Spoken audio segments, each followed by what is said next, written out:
Лавр ағашы оңтүстік Азияда, Жапонияда табиғи өседі, ал Қаратеңіз маңындағы елдер оны қолдан өсіріп, бау-бақша өнімі ретінде пайдаланады.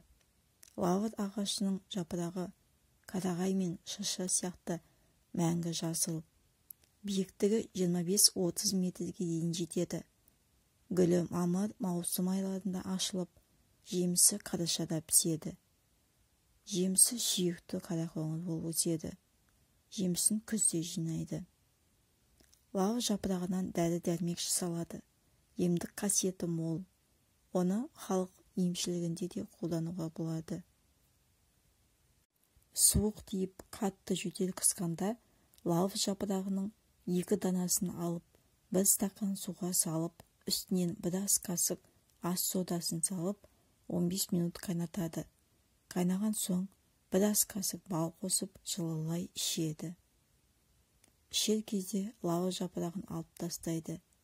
Міндетті түрде жылылай ішу керек. Бұдан жөтел тоқтап, қақырық шыға бастайды.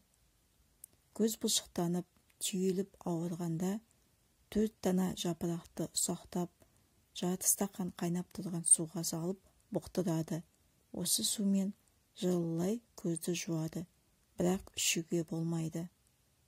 Құлақ ауырып, ішінен ірің аққанда, лавр жапырағын ұнтақтап, қайнап тұрған 1 стакан суға біраз қасықпен салып, 2 сағаттай бұқтырады. Сонымен құлақты жуып, ішіне аздап тамызады.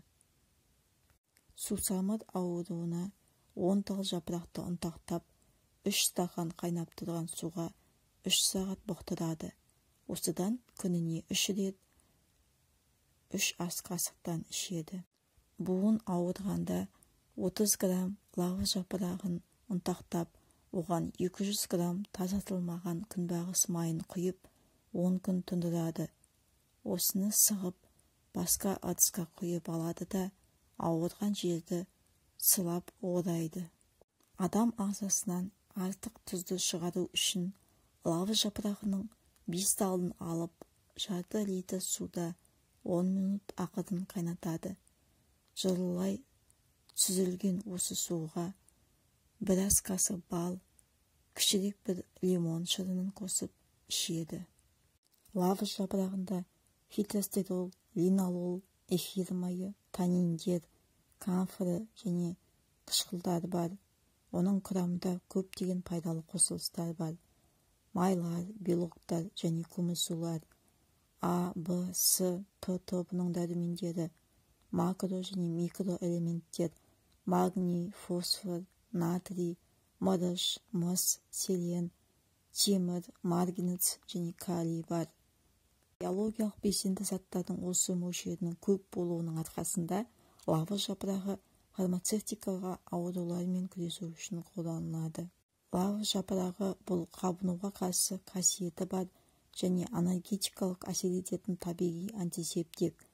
Оның сулы инфузиясы ауыз қуысы ауруларын, терінің және шырышты қабаттардың ауруларын емдеуде, қажалауды немесе жараларды дезинфекциялау үшін қабылданады.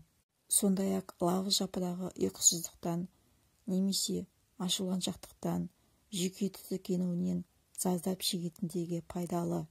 Лавр жапырағының иісі немесе лавр жапырағының суымен шомылу адамның жүйке жүйесіне әсерін тигізеді. Седативті әсер құрамға кіретін линололдың әсерінен болады. Сонымен қатар лавр жапырақтары иммунитетті күшейтеді.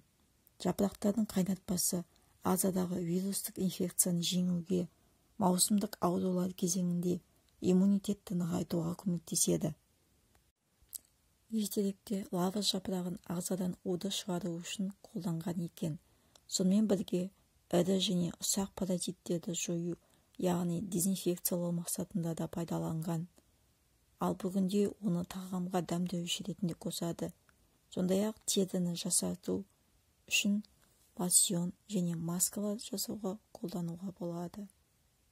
Лавр жапырағының тұнбасы тері тесіктерін тарылтып, теріні тегістейтін қасиетке ие. Қара нүктелерді, қызыл бөртпелерді де кетіре алады. бетіңізді тазартады.